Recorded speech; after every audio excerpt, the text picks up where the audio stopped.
Welcome back to The Explainer. Today, we're going on a bit of a biochemical journey to completely dismantle a myth I know we've all heard a million times. The idea that fat is just bad. Diet culture loves to push that, right? But the truth, the actual biochemistry of lipids is incredibly elegant. And honestly, absolutely essential to human life. We're going to unpack this whole lipid family today, what they are, how they work, and why you literally couldn't survive a single day without them. Okay, let's dive into this. Take a look at this quote from our source text.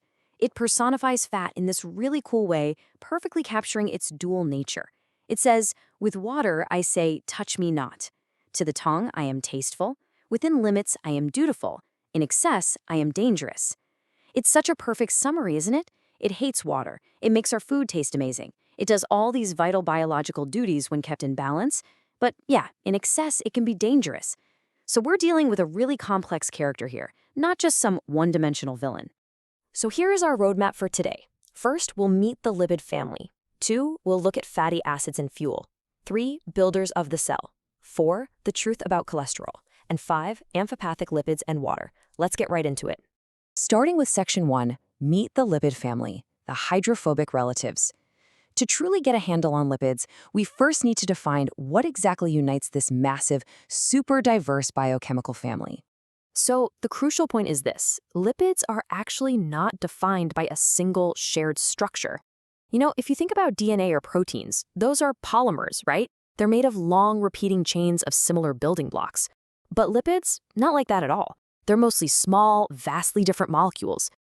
What actually makes a lipid is a shared phobia. They are all hydrophobic. They are relatively insoluble in water, but they'll happily dissolve in organic solvents like alcohol or ether. It's the water hating that brings them together. Moving right along to section 2, fatty acids and fuel, the body's battery packs. Let's check out the simplest relatives in this family tree. I'm talking about fatty acids and the triacylglycerols that we casually call fats and oils in everyday life. Just look at this number, 20 to 25%. That actually represents the fat reserve by weight of normal humans. So around 20% for men, 25% for women. These triacylglycerols are stored as concentrated globules in our adipose tissue. And guys, this isn't just, dead weight. This is literally your body's ultimate battery pack. That reserve contains enough concentrated energy to meet your body's caloric needs for an astonishing 2 to 3 months. Crazy, right? And this brilliantly illustrates how microscopic chemistry basically dictates our biology. Fatty acids come in 2 main flavors. You've got saturated fatty acids, which have absolutely no double bonds in their hydrocarbon chain, so they form a rigid, straight line. But then you have unsaturated fatty acids, which contain 1 or more double bonds. Out in nature, these mostly exist in what's called a cis configuration. What that means structurally is that the molecule literally bends. Oleic acid, for example, is L-shaped, or if you have 4 double bonds, like in arachidonic acid, it forms a literal U-shape. And those kinks and bends prevent the molecules from packing together tightly, which fundamentally changes how they function and how they build our cell membranes. But here's the catch: we actually can't make all of these bent molecules ourselves. Meet the essential fatty acids, linoleic and linolenic acid. They're polyunsaturated fats, and they are an absolute dietary necessity. Why? Well, human biology has this really fascinating limitation. We entirely lack the specific enzymes required to introduce double bonds beyond carbon 9 and 10 in a fatty acid chain. So without getting these essential lipids from our diet, we literally can't properly structure our cell membranes or transport cholesterol. In fact, a severe deficiency leads to a condition called phrenoderma, or toad skin, which causes horny skin eruptions and really poor wound healing. Now, you've probably noticed that if you leave cooking oil out for too long, it goes bad, right? Well, this is a chemical process called rancidity. When those delicate, bent, unsaturated fats are exposed to air, light, or even bacteria, they break down. It's an oxidative process that forms extremely unpleasant compounds, stuff like aldehydes and free radicals, basically making the fat completely unfit to eat. But here's what's truly wild. This exact same tissue-damaging lipid peroxidation can happen inside your living cells. Thankfully, our bodies are smart. They mitigate this threat using built-in cellular antioxidants like vitamin E to stop this dangerous chain reaction in its tracks. Now, what's really interesting about this slide is how scientists can actually measure the specific chemical makeup of different fats using something called the iodine number.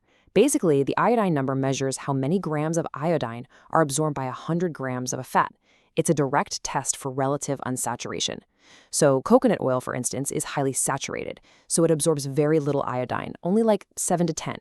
But look at sunflower oil. It's highly unsaturated, boasting an iodine number all the way up to 135. Scientists use this exact metric in labs to test for food adulteration, ensuring that the oil you buy at the store is exactly what it claims to be. Okay, Section 3, builders of the cell, phospholipids and glycolipids. So we're shifting gears from simple energy storage over to cellular structure. We are about to meet the complex architects of the lipid family. Phospholipids are what we call compound lipids, meaning they have added groups like phosphate or nitrogenous bases. And man, their biological resume is just staggering. They aren't just sitting around in your fat cells. They form the primary structural walls of every single cell membrane. They hold together the electron transport chain in your mitochondria, literally so you can breathe and create cellular energy. They help your intestines absorb fat. They build the vehicles that transport lipids in your blood. And they act as lipotrophic factors to prevent dangerous fat accumulation in your liver. It's a massive list of jobs. And to show you just how vital a single phospholipid can be, let's look at dipalmityl lecithin. This specific phosphatidylcholine functions as a surface active agent in your lungs. Without it, the surface tension would be so insanely high that the inner surfaces of your lungs would literally stick together. In fact, a lack of this exact lipid is precisely what causes respiratory distress syndrome in infants. It is absolutely critical. All right, Section 4, the truth about cholesterol, the famous outlier. It is time to talk about probably the most heavily stigmatized member of the entire lipid family. We're going to strip away the bad PR for a minute and just look at the actual biochemical reality of cholesterol. So, cholesterol belongs to a group of lipids called steroids.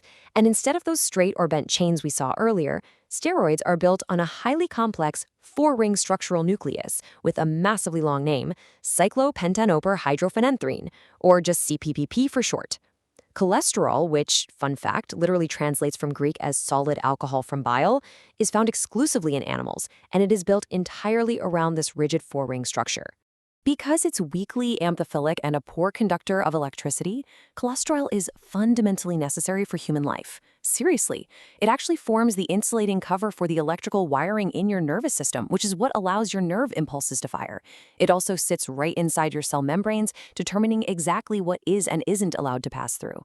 And perhaps most importantly, this molecule is the essential chemical building block that your body absolutely needs to synthesize bile acids for digestion, sex and adrenal cortical hormones, and even vitamin D. Which brings us to Section 5, amphipathic lipids and water, the peacemakers. Let's conclude our tour by exploring this beautiful paradox of lipids that simultaneously love and hate water, which happens to make all of complex life possible. Let's move to and see how this builds our final, most crucial concept. Remember earlier when we said lipids basically hate water? Well, some complex lipids, like phospholipids and sphingolipids, are what we call amphipathic. This means they have kind of a split personality. They contain a polar head that actively loves water. It's hydrophilic. But they also have a nonpolar hydrocarbon tail that totally fears water. It's hydrophobic. And because of this wild dual nature, when you drop these lipids into the watery environment of the human body, they automatically self-assemble into these incredible structures. If they form a sphere, with the water-loving heads facing out and the tails hiding safely inside, that's called a micelle. Micelles act as emulsifiers, and they're absolutely essential for digesting the fats you eat. But if they form a double-layered sheet, tucking all their tails together in the middle, they form a lipid bilayer. And this bilayer is the literal foundational architecture of every single biological cell membrane in your entire body. So we return to the quote that started it all.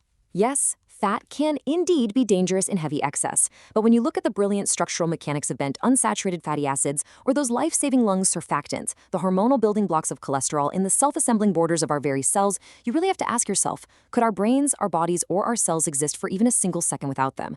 The answer is a resounding no. Lipids aren't just fuel. They are the biochemical architects of life itself. Thank you so much for joining me on this explainer, and keep feeding your curiosity.